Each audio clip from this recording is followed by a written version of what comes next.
Oh, sorry, I was on mute. I have spoken for a long time. Thank you for joining this webinar. My name is Vicky Karoga, and I take care of this company called Profiles International as its managing director. I am also a practitioner and a facilitator of trainings in the area of emotional intelligence. And as Profiles International, we do certify for the delivery of programs and assessments that speak to emotional intelligence in the workplace, wherever it is, but largely in the workplace. We focus on building or molding different cultures in the workplace. So it is my great pleasure to host you this evening and to talk about the topic for today, which is boosting team performance with emotional intelligence. And to start this topic, I really must begin from one of the other programs that we run called the 5 Behaviors of a Cohesive Team.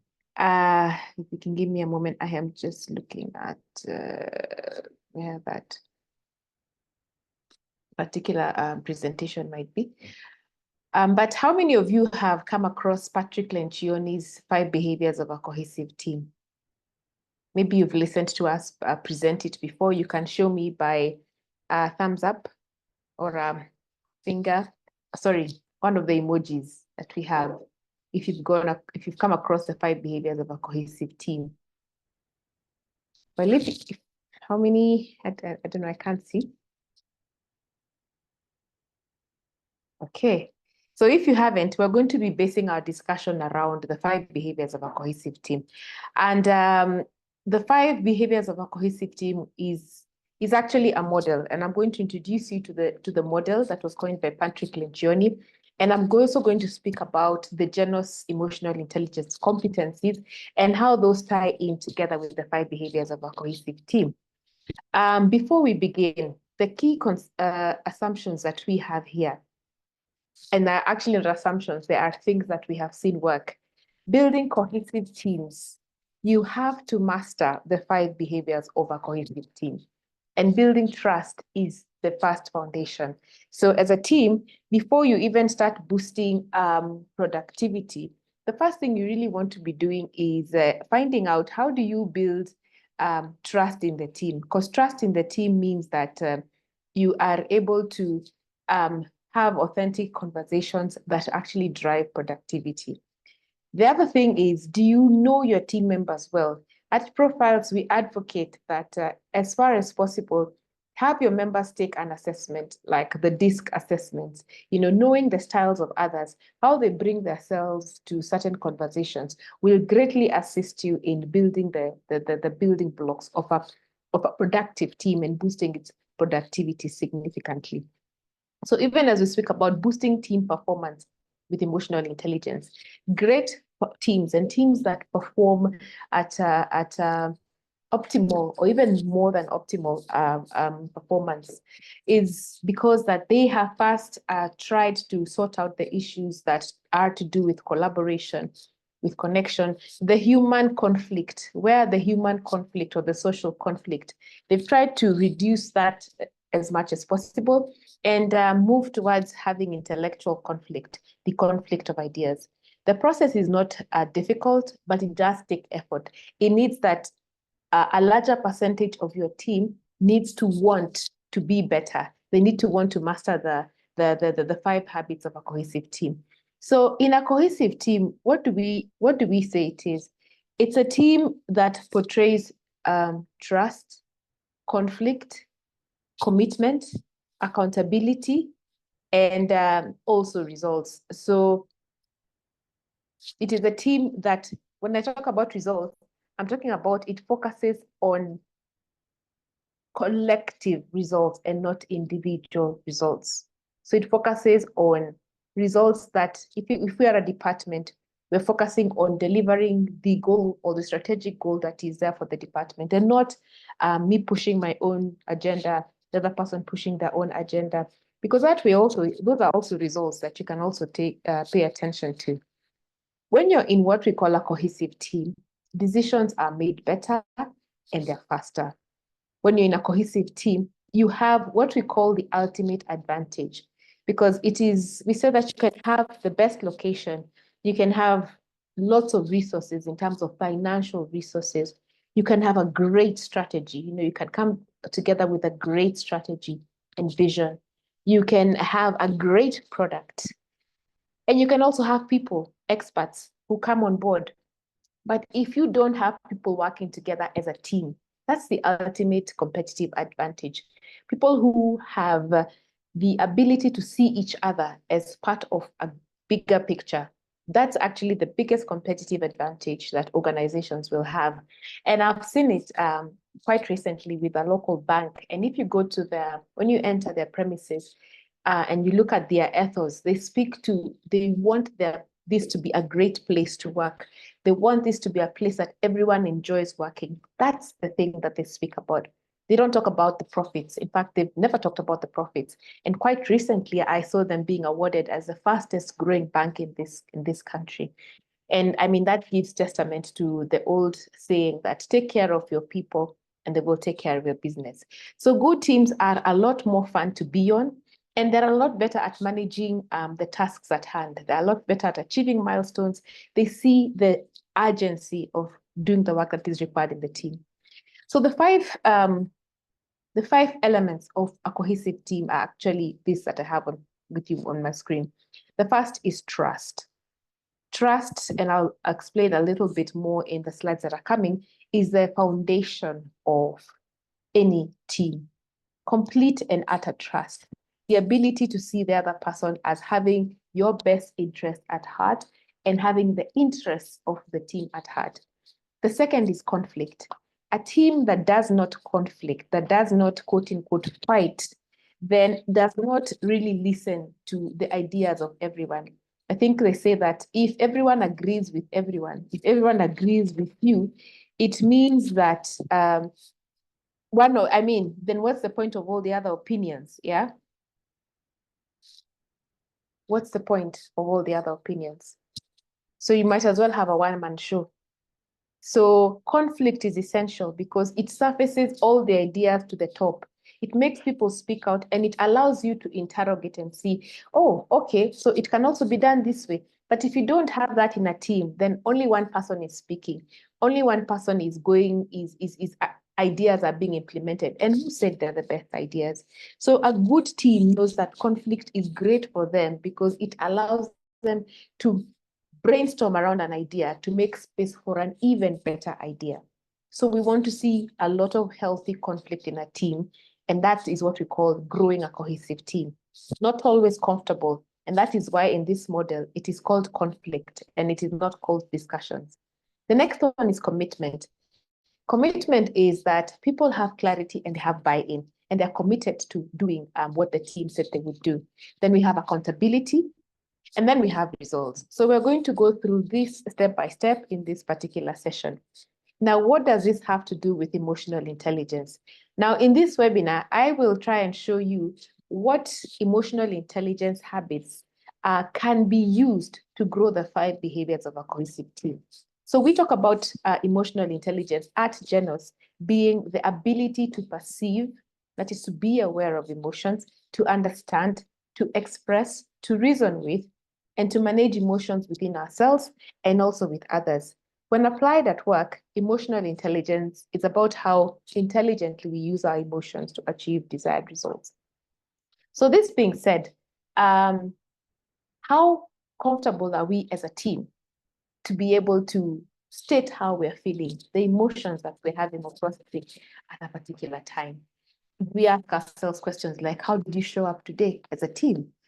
Do we ask ourselves questions like, what do you feel about this particular solution that is being offered?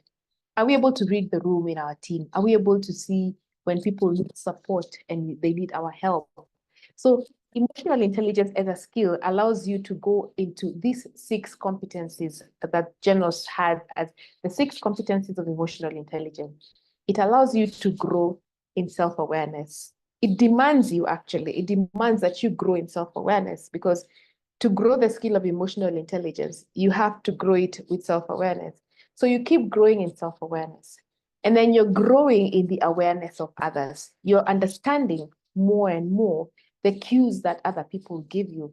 So you're leaning more and listening more into conversations rather than talking more and telling more. Then you also have what we call authenticity. Authenticity is being able to express ourselves and not to be vulnerable. So when we are not happy with something, we are not happy. When we are happy, we're happy. And this is the area where you are able to call out inappropriate behavior. In fact, you're able to call out bad behavior, bad manners in the workplace.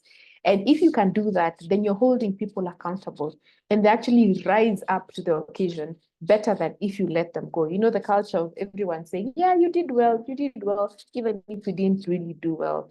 That doesn't grow anyone. So authenticity is about having those kind of conversations. And then emotional reasoning is about being expansive in the way that we think, being consultative, even sometimes consulting people that are a bit scared or a bit worried of. And when we grow in emotional reasoning, it means that we grow in our view of how our decisions are impacting the business. So it's a very important skill for a team to have because teams, yes, are one unit, but they work in an ecosystem of many other teams. So even as you're doing things as a team, are you also aware of what's happening around you? And then we have self-management, really the art of self-leadership. How are you able to take care or manage yourself so that you show up as a person that people want to work with most of the time? How are you also able to take care of yourself so that you are resilient? When life knocks you down, you're able to bounce back easier. And then the last but not least is inspiring performance around us. How do we do that? So we're going to start with building trust. And the kind of trust that we talk about is vulnerability-based trust. And here, what we're really saying is, are people aware enough of how they build trust? Are they aware of the impact their own personalities have on how trust is being built? So self-awareness, the skill of self-awareness becomes very important in terms of building trust because we build trust by certain habits that we have. We break trust by certain habits that we have. Someone who is possibly, and I'll take this from a personality perspective, not even personality, someone who doesn't work well when they're organized. You know, there are guys who like touching this. It's the way that they organize themselves. Yes, this is the way that they organize themselves. But if they're not aware, what happens is that they are breaking trust, or other people are finding it difficult to rely on them because they don't know whether they're going to get their work at this time or at the other time. And more importantly, they might feel disorganized by them. So having conversations around how can these two people work, this very organized person and this one who likes to work in in a more fluid manner, how can they have conversations? They can have conversations if they believe that both of them are working for the good of the team and they can find a way to work. But if one of them believes that they're more important or they contribute more significantly than the other, then what happens is that one of them, they might start undermining each other. And that's a whole other chain of repercussions of she said, he said, and the next thing there is a lot of fear in the team because you don't want to say something because someone else might also say something back about something you did some other time. So people are afraid and they feel like they can't talk too much because it might be used against them. In fact, one of the main reasons people say they don't like sharing in the work settings is that they feel it will be used against them. That's one of the biggest reasons. So when we don't have trust in the team, such things come up. Whatever I say will be used against me. I cannot say that I didn't do anything because the lashing that comes, I feel very vulnerable to that. So the teaching that your team members and helping them grow in self-awareness will teach them to be present to the team. You know, my habits, my personality, this is the way it builds trust. This is also the way it does not build trust. And these are the things I need to watch out for. Otherwise, we then seem disconnected from the team because we are not aware of how our habits are affecting how the team is performing. The next competency that works with trust is awareness of others. you need to understand when you're eroding that trust, so to speak, or when you're coming up as insensitive with other people, and they're feeling that now they cannot speak to you because you do not have their can I say their best, you're not caring enough about them. Yeah. So when we are aware of others, we actually come across as empathetic. And empathy is just really the art of leaning into conversations and listening. That's really, really what it is. And listening means that you can hear what is being said and what is not being said. Again, this is a skill that you learn when you learn emotional intelligence and that you grow. And the third one is about authenticity. I shared that authenticity is about being able to express yourself. When you are able to speak vulnerably and share how you feel, people trust you because they know you're not bottling up or hiding things. You're saying it as it is. In fact, we like people who we feel are very open because you know where you stand with them. There's no uncertainty. But at the same time, you must be able to express yourself in a manner that is effective, that does not hurt others, that does not cause others as well to feel belittled and things like that. So in this space of authenticity sits the place for having conversations, expressing yourself to the team, having the skill of giving feedback and receiving feedback effectively.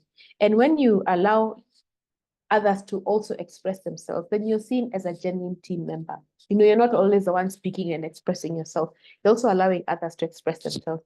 And these three put together, they are very essential when we're talking about the process of building trust, where I am aware of how I affect trust. I'm also aware of others, the strengths they bring, the challenges that they might have. And therefore, I understand, because they have different personalities, that they have the best of intentions when they come to the team. Sometimes it may not always work that way, but that is okay because they're not intentionally sabotaging the team. Yeah. And then once you get to understand people even deeper, it means you also care for them. And once you care for people, it means you're devoted to your team members. They're like a family. And little pockets of family is what you want to create, because if you're working with people for a very long time, you might as well have a place where you enjoy being. And that is why we said cohesive teams are actually a lot of fun to be in. Then we have authenticity, which is the art of being able to speak and speak well. Then we have now mastering conflict, which I said is essential.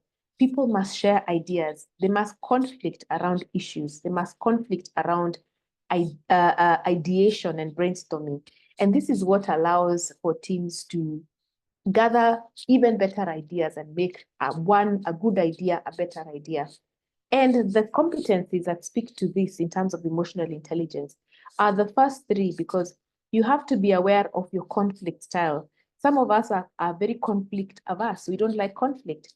But what happens is that when someone is trying to tell us an idea, we might keep quiet and not withdraw from that conversation, because we might see as if the spirited nature of trying to get to share an idea with you is conflict. But for them, their style is that they're trying to share an idea and get an answer from you.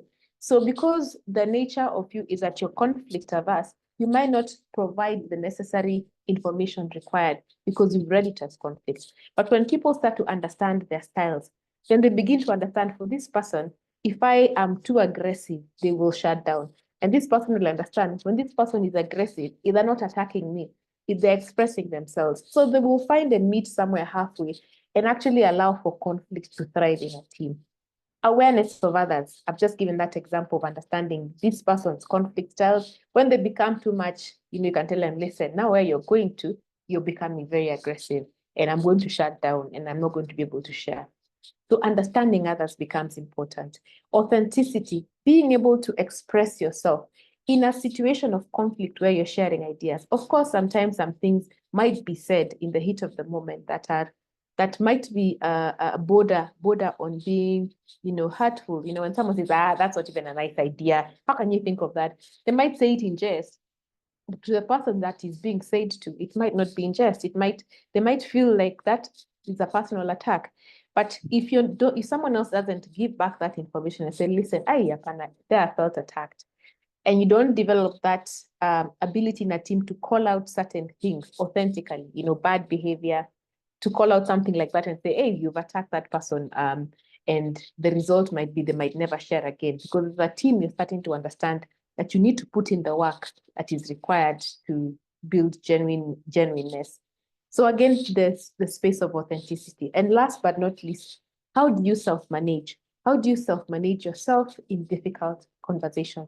How do you self-manage yourself? Sometimes when you have difficult emotions, you really want something and it's not going the way that you want. How do you self-manage yourself so that you're able to restrain yourself sometimes? And sometimes, how do you self-manage yourself so that you're able to speak up, to have the courage and the confidence? So those 4 competencies start being important when it comes to conflict. Then when it comes to commitment, and commitment really is obtaining clarity. Even when you do meetings, do you do a meta? After you finish the meetings, does everyone report back on what they're supposed to be doing to have clarity on what they're meant to be doing? Is the team clear about its overall direction and priorities? And is the team committed to what is happening and what you're supposed to do? So is everyone confident that everyone is committed? That's when you get buy-in. When you have do you have an issue with this? Do you also have an issue with this? Okay, why do you have an issue with this? Then you're getting buy-in from the team. If even 2-3 people are not committed to that decision, you'll start seeing the commitment disintegrating. And that's when you start seeing people saying that it wasn't my idea in the first place. If you guys would have asked me, I'd have told you it wasn't going to work. And the competency here is the competency of emotional reasoning. Emotional reasoning, or even the art of expansive thinking, is how consultative is a team. When you're having a team meeting, do you make sure that everyone talks, everyone gives their opinion? Yeah. Do you make sure that even as they give their opinion, do people give the rationale behind why they made one decision over another? Are you seen to be fair in the way that you're treating each other, or does one person get away with things and another doesn't? So understanding the power of bigger picture thinking in terms of the team. Why do we want to build trust? That's expansive thinking, because you're saying in the long term, we want to enjoy being in this team and we want to be more effective. And that skill sits in the realm of what you call emotional reasoning. And then the 4th one is about embracing accountability. Embracing accountability is about giving feedback, timely feedback. So when something is not working the way it should, what do we do? Do we tell the person about it, or do we go into a corner and talk about it, or sometimes just keep quiet and hope that it goes away? So think about a time when your feedback was given to you and it was harsh, but it was valuable. Yeah, it stung a little, but at the grand scheme of things, when you think about it, it was actually necessary. And possibly by there, this is from our parents, caregivers, sometimes from our mentors who we work with, from people, our bosses as well. Yeah. And this feedback allows us to grow. And it is this particular feedback that we are still talking about when we say we have to embrace accountability for our team to grow. Accountability is not about a leader holding the team accountable. It's about the team members themselves, because they belong to a team, holding each other accountable. If someone is not doing something that they were meant to be doing, is the team actually holding them accountable, telling them, no, here, this is not going the way it's meant to be. And for us to grow in that accountability, we need these 2 particular competencies. The competency of authenticity, who I have spoken into quite a bit, and then the competency of self-management, competency of restraint, of being resilient, and of not being temperamental. And then last but not least, what happens is that when a team has built a foundation of trust, we have raised our self-awareness, we understand our strengths and our challenges. We know that our team members are working with us, and they also want the best for the team. We understand them and where they're coming from. It means we can then go to the second one, which is we can conflict, we can fight, we can share ideas very vibrantly. And I'm sure you've seen teams like that, especially in areas like a good chama. A good chama, when guys are together, they're saying you, that's not the way to go. There's that banter because people there feel like a family. So that's a team, that's a good team. When they're focusing on conflicts, they're moving to commitment. Me, I'm committing to do this. And you, me, I'm bringing that boozy. Me, I'll do this and the other. So you can see people getting by because they have commitment to the overall goal. And then when they move that, they hold each other accountable. They're calling each other. So where have you reached? What have you done? How have you finished at this thing? Because they have all the people that have bought into the whatever it is that is being done. And here I'm talking about a chama. And so therefore, each person is holding each other accountable. They're not waiting for someone out there to hold them accountable. And that means then you can focus on the top priority, which is the team results. There are many things that derail teams when it comes to results. When a team is not cohesive, I can focus on my career. I can focus on the things that will work for my career. And there'll be many, by the way. So I can still deliver on my KPIs at the detriment of the team's KPIs. I can focus on the things that I want to have. For example, I can focus on, I need a mortgage. So what am I going to focus on? How am I going to bankroll that mortgage?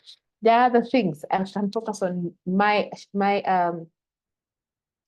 for example, if I have an allegiance to someone, or there's a certain member of the team that I feel I have allegiance to, I can focus on making sure that when we are on that team, that's the one person that I am on their side all the time to the detriment of the team. So we're not having conversations that are meaningful and truthful. So there are many things that can distract us when we are not a cohesive team. And because people are not calling out those things, then nothing happens. I can focus on being keeping quiet throughout the meeting because I don't think it's my duty to call out bad people when they're not performing. So those are the things that happen, and they get to become common distractions to a top priority. But we're saying that with building a cohesive team, these are the things that you take into consideration, and then you try and put in the habits in your team. So one of the habits that we have that I talk about that is very simple is how, when you're building trust, how many informal sessions do you have with your team? Because those help people get to know each other outside of the transactional relationships that they have. How have you done a personality assessment for your team to understand each other's personality traits, and so on and so forth? In terms of conflict, do you have sometimes debates about issues to grow your conflicting muscles? It's either an issue that is brought, a simple issue like where shall we hold our next team building? Where shall we do this? So that even when it comes to work, that skill can also be well developed. That's one tool you can use when it comes to conflict. And then you can also use the tools of buy-in and commitment when it comes to, so you can use the tools of building clarity and buy-in when it comes to commitment. These ones look like having an analysis after meetings so that people are on the same page, asking people to repeat what it is that they said that they would do. And then holding each other accountable, learning the skill of giving and receiving feedback. And then, of course, now focusing on the top result, which you have to always make very clear. These are the goals of the team. So with that, this building of this building of this cohesive team is made possible by really educating people with or teaching people, facilitating conversations around emotional intelligence. The way people feel directly impacts on the way that they show up. The way they feel directly impacts on whether they're going to want to trust someone or not. There are so many actions or decisions we make because of the way we feel. And finding out about the emotional climate of your team, what are people feeling, is like the first step to understanding, are people feeling more positive in this particular team? Or perhaps are there some underlying negative feelings that we need to address? So in line with that, we asked, how can we help? And if you're on this call, we would like to offer you what we call an ETI assessment. It's a very, very simple assessment, but it is one that you can take with your team. It takes about maybe 10, 15 minutes.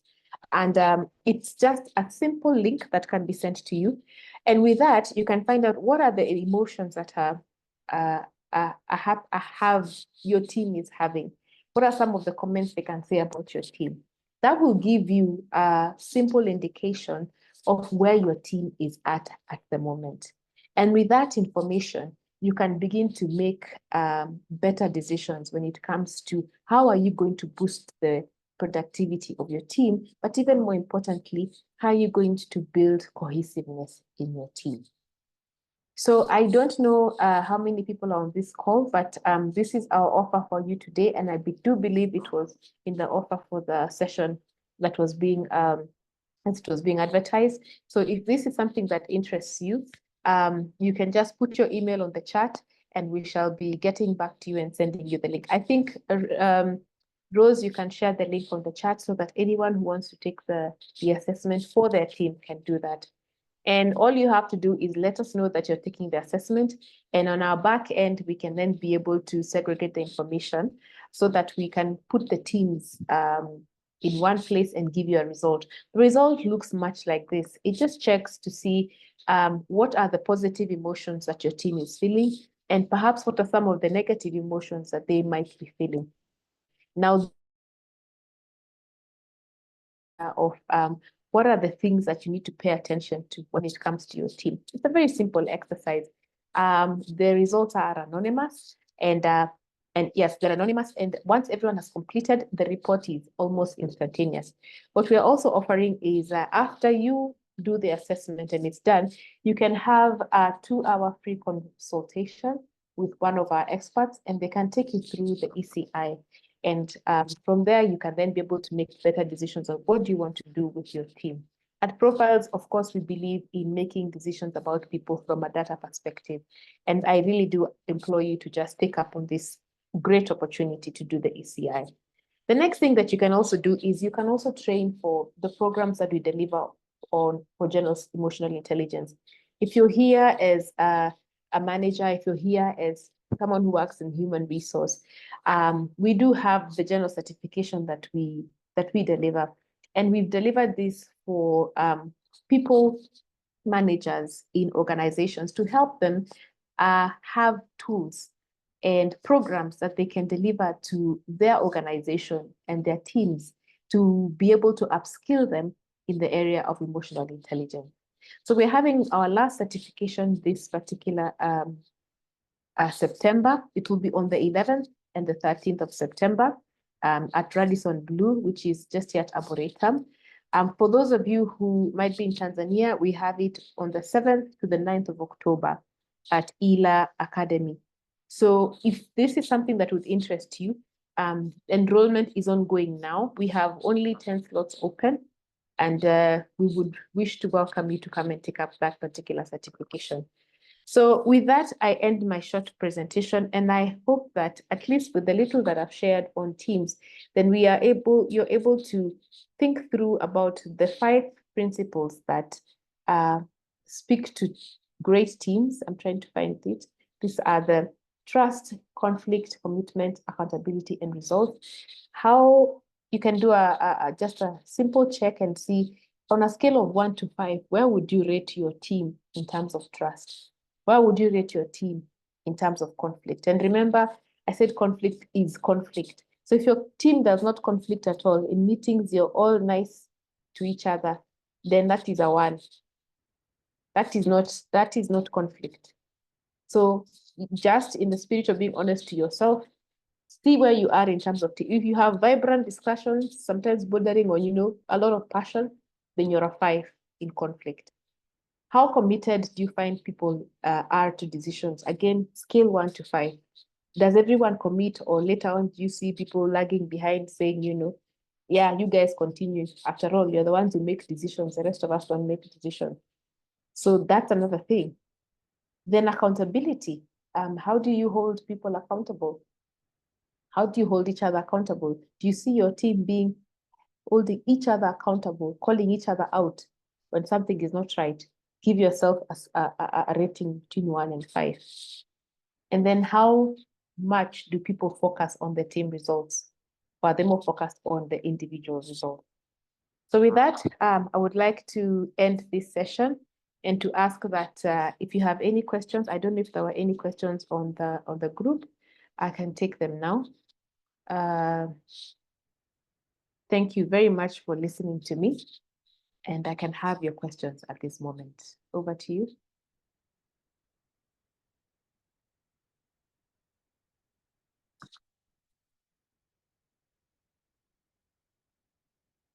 Any questions?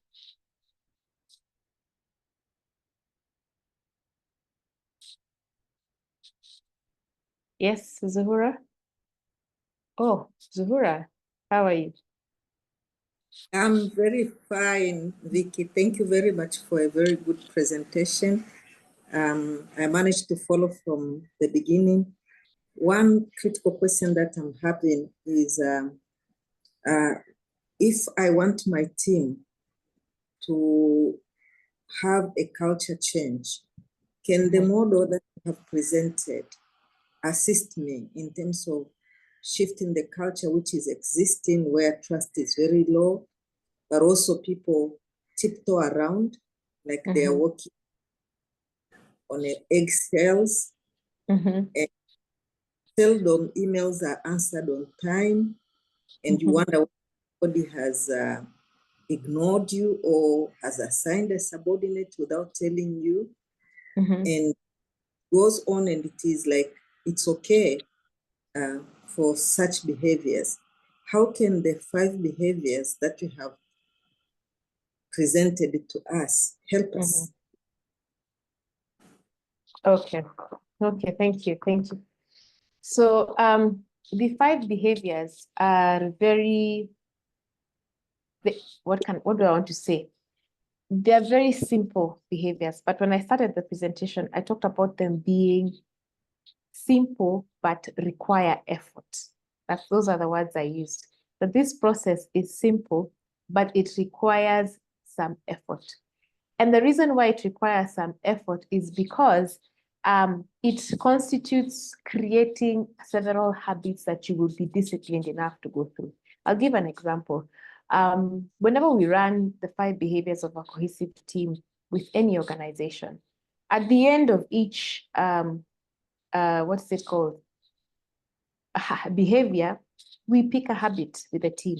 And it can be a very simple habit. I've had some teams pick the habit of we're going to be having a dinner or a lunch every month with this team, or we're going to be having a meeting that is not formal, or we're going to be doing this and that. I had one team, I think, and Zuhura, you know that team, that took the extreme of saying we're going to be visiting each other's houses every month to get to know each other to that level. So because you then have to commit to those small habits, it means that the work has to be at the team level, the small team level. For it to be a culture change, it has to be incorporated in the whole organization, but in phases. And it actually works very, very well. And I think you have some case studies that you can share with us. And especially when you start it at the leadership level and move it to the next leadership level, those behaviors start trickling down. Because remember, if you have managers sitting together and going through the 5 behaviors of a cohesive team and seeing what people are committing to, they then take those same behaviors back to their own teams and they commit to doing them in their own teams. And they now understand the process of building trust, the process of creating conflict in a team, and why conflict is important. They sometimes start to see why there has been no conflict in their teams. In fact, I like to say, sometimes you'll find someone saying, I don't know why anyone doesn't tell me when there are problems. No one ever owns up to anything here. But you can already see by the tone of voice why no one brings any issues there, why no one calls out any issue. No one wants to be seen as having failed. So when something goes wrong, no one takes ownership about it. But then you start to understand why then people would not speak up, because possibly you're a very strong personality. It's not your intention, but it's just the way that you deliver the words. So I believe that the 5 behaviors of a cohesive team is a very, very strong program when it comes to culture change. And culture change is not easy, but if it is done deliberately, the strategy for rolling it out is clear. It is actually very, very useful when it comes to culture change. I don't know if I've answered the total question, Zuhura. Yeah, you have answered the question, but I have a follow-up question, if Yes. you may. Now, if it comes to an environment like East Africa, Yes. where there is high power index, that the Yes. person in that high box in the organization structure, the moment he has said it, then I cannot say something which is contrary to that person. Or if the person has gray hair, then I cannot say something in the contrary. So how can I now blend the 5 behavior and emotional intelligence to be able to bring people to a level where it is not the gray hair, it is not where your name is in the organization structure. People feel comfortable Yes. to engage, to ask questions, to debate, and to have a space to air their own issues without having this kind of fear that what will happen. And it is true, we have that high power index culture in East Africa. And then, Prof, as you are saying, you're molding, how can these two be used, simultaneously to assist organizations Yes. over the culture? Okay, that's a good question. If an organization has seen that gap exists and has seen that is a gap that they want to address or wish to address, because obviously there are certain reasons that why it's no longer working for them, then it's not very hard to be able to change the mindset of people. And I will give another example of a client that we had with the same problem. And of course, there was a big divide, like it is in East Africa, where the senior management or the management teams are significantly older than the rest of the population, who are quite big. I think we had about 600 people. So the question was, how do we make people listen to each other? Yeah, how do we even make the leaders listen to what now in Kenya we're calling the Gen Zs, but just basically anyone who is not the same age level. And what we started doing first was we delivered a series of sensitization webinars. And these were very simple snippets to the whole organization before we even started delivering now the actual modules. And we did this over a period of time. And what we got from the organization was that the talks in the corridor had changed, even because those webinars were for everyone. Even people are beginning to ask themselves, how had they been leading their teams? And as well, they were being asked a few harder questions by the people that they were leading. So with that, we were sparking conversations around how do people relate with each other?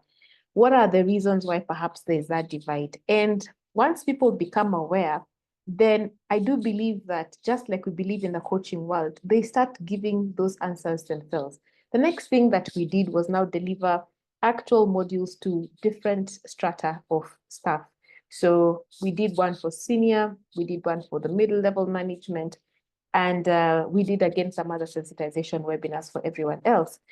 And since now there was a different language, because before, and I always say this, that hierarchical way of leading, it served the organization at some point. It even served us as East Africans well for up to some point, but it's no longer serving us now. So it's about understanding sometimes, because people are not aware. They're not aware that the style of leadership now has changed, and you have to be aware of so many other factors, how you're showing up. You have a younger workforce that is very, very in touch with their rights, their needs. I mean, right now, someone was sharing about their child who was telling them about the finance bill, like in Kenya. So they read, they do desktop research on something very simple, like the finance bill, and they are informed. So if you're not trying to collaborate with them, if you're still seeing that hierarchical way of leading as still the way, then you have to change the mindset of the leader to see that they are actually the ones losing, not the other way around. And it takes just that raising of that awareness to show people where the win is. Why should I do this? And I believe that starts to change the conversations between the multi-generation. It starts to change the way, especially the older generation views the younger. Why? Because the older generations are the ones who right now are setting the mood. And if the mood gets to a point where the younger people feel it's no longer working for them, they either move from the organization or they do what I call quiet quitting, not what I call, what is being called quiet quitting. They are not working for you, they are gigging economy somewhere because they don't feel that they belong. So in the long run, I think that is something that we have to educate leaders. I think even here we saw when we didn't listen, when people didn't listen, what happened? And so the work really of molding cultures right now is to have all those conversations at the top where you're telling people that leadership, the way people are led has changed significantly. And then you make them aware. The reason why I am in training and why I facilitate conversations is I believe that people do not do things because they don't know. They do things, I'm sorry, because they want to. Sometimes they do things because they don't know that there's a better way. Yeah. Interesting. Okay. Thank you so much. Is there any other question? You have answered my question. I said great. But now I'm asking myself, seeing the episodes, the recent episodes in Yes. Kenya, Yes. we know, like in the Far East, where there is a lot of respect of the older generation, Yeah. where then we say they have walked the journey, they know. How do we make our Gen Zs in this part of the world value the wisdom of the older generation? So it takes two to tango, because if we say, okay, we listen, Yeah. yes, but also there's an issue of also the Gen Zs knowing the value of leveraging on the wisdom of the people who have really seen the breadth and the length and the depth of life. So we leave it for the next maybe episode of webinar, but these are the questions I thought maybe the audience of your fantastic webinar can live with, because we live in East Africa, we see the developments that are happening, but then how do we create intergenerational learning, intergenerational cross-learning, the sharing of the wisdom, using the tools like the ones that Profile International is providing. Thank you, Vicky. You're welcome. My comment on how do leaders, how does the Gen Z get to listen to the wisdom that we have? I believe there are still leaders who the Gen Z listen to. I think we can see what do those leaders have. And they're strong. They are influencers. What do they have? They have wisdom. They are not Gen Zs. Some of the reasons why we have these kind of programs here, some of the reasons why we have emotional intelligence as a skill now that is being studied is because someone sat somewhere and said, hang on, wait a minute. Why is it that this team is better than this other one? What is it that this team has? And so after a lot of study, they came up with these 5 behaviors. In the same breath, someone, Goldman and his people, sat down and said, hang on, why is it that there are some people who seem to be successful, and some of them are not even like the best of the book smarts, but they seem to be thriving. Not only are they thriving at work, they're thriving at the relationships and at life. Why is that? What is the difference? So why don't we do that even for here? Why is it that some of the leaders stand up and they have gravitas and they have wisdom, they speak, people listen. And why is it that we lost the boat somewhere and did not create more of those? Because we could have created more of those. And I think if we do not want to make that mistake, we need to be having these conversations at that level now. And we need to be having programs that are equipping these younger people to grow up with even better skills that make them more successful than we ever were in terms of leadership. That's my humble submission. Now I've stopped talking politics, and I just want to thank you for coming through on this webinar. Thank you, Mama Zuhura, all the way from Tanzania. I do believe the next webinar, we are going to do it with you, so I'm looking forward to that one. And for everyone here, we're having another webinar on the 28th of July. Do log in, and we'll be speaking with Mama Zuhura, and you can ask her now other harder questions around how we can grow better teams in terms of our organizations, which are important because the team is the first working unit of any place in the organization. Should you also want to have the link to the ECI, please feel free to give your email or use the link that we have shared below. And then should you want to reach out to us as well because of the upcoming certifications, whether you're in Kenya or you're in Tanzania, do reach out to us and we shall register you. Thank you so much, and let me wish you a very lovely evening, and God bless. Bye. Thanks, Vicky. Have a good evening. Have a good evening, Susan.